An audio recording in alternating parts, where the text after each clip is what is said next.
Gemini, welcome to your hopes, fears, and reality spread. As per usual, you can click right on that description box below and it will talk about the significance of the spread as well as the placement of each card. Here we are.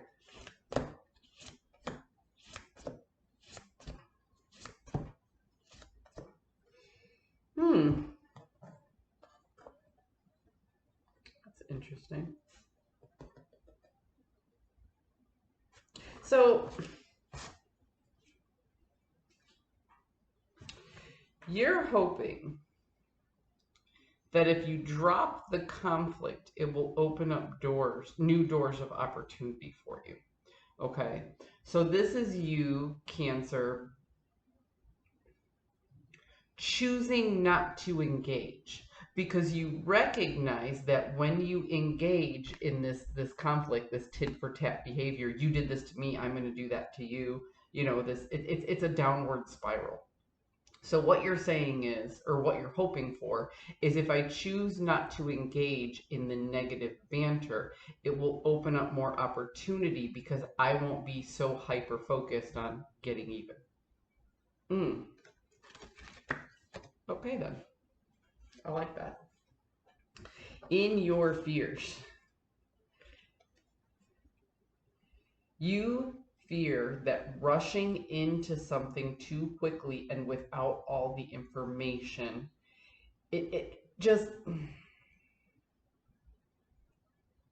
it's funny because you're hoping for new opportunities, but you're afraid to go through those doors. That's what I'm getting from the fear here. You don't want to go through anything too quickly. It's just like you want all the choices available to you, but you don't want to make a decision. Only an air sign would feel that way. Sorry, I don't mean to be stereotypical, but that's what I'm getting from the cards. So if you choose not to engage, if you choose not to put all of your energy into pointless conflict, then you're hoping that that will give you more opportunities. But you don't want to make a decision on what it is you want to do because that makes you nervous, that makes you anxious. So instead, what you do is you just want all the possibilities laid out in front of you.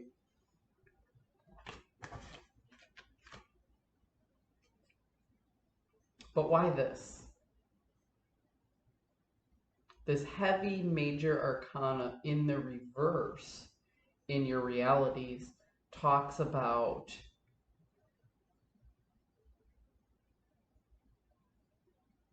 letting go of that line between success and excess and letting go of the values and traditions that you once held on to. Gemini, there's nothing but change here. It's change that you're both asking for and manifesting. Like you want this change, you're hoping for this change, you're trying so hard to create this change, but it makes you nervous and anxious at the same time. You want all the doors open, but you don't want to go through a door. You want all the possibilities in front of you, but you don't want to choose that cup.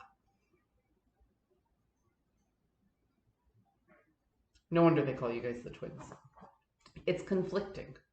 And it's hard to get the things you want when you're constantly sending out mixed signals. And that's what you're doing, both to the universe and to the people around you. You're giving, I want this, I don't want this.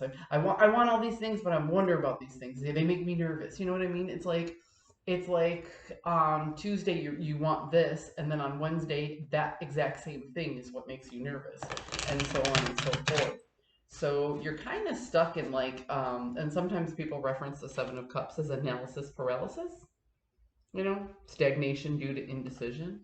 It's like all you want are all the possibilities. You don't actually want to make a decision at all. Huh. It's interesting.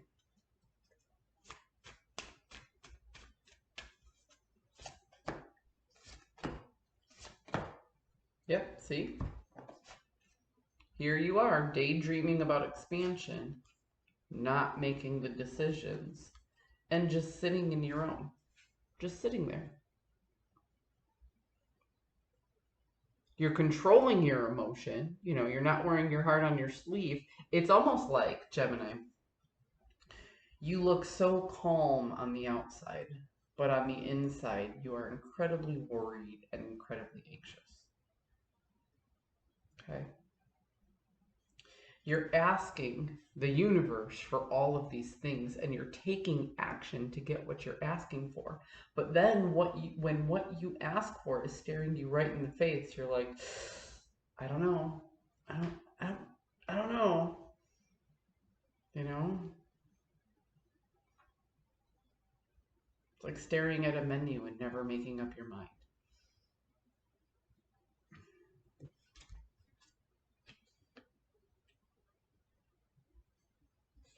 See, the thing is you know exactly what to do to get what you want, to create something better than the sum of its parts.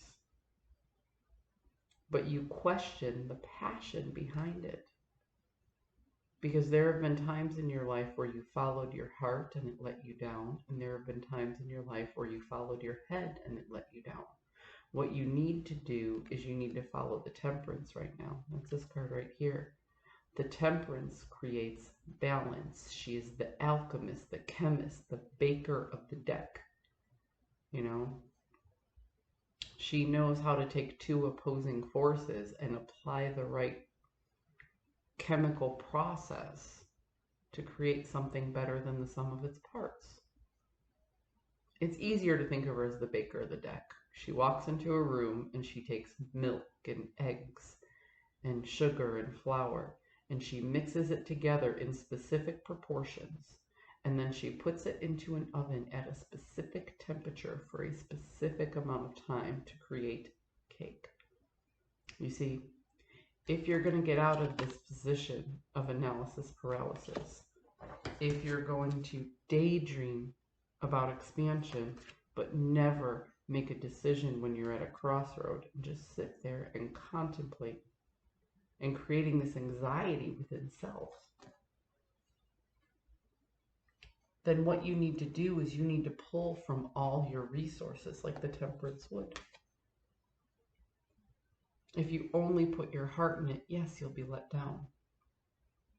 But if you put your heart and head and the lessons learned from past experiences, well, now you have yourself a recipe for cake.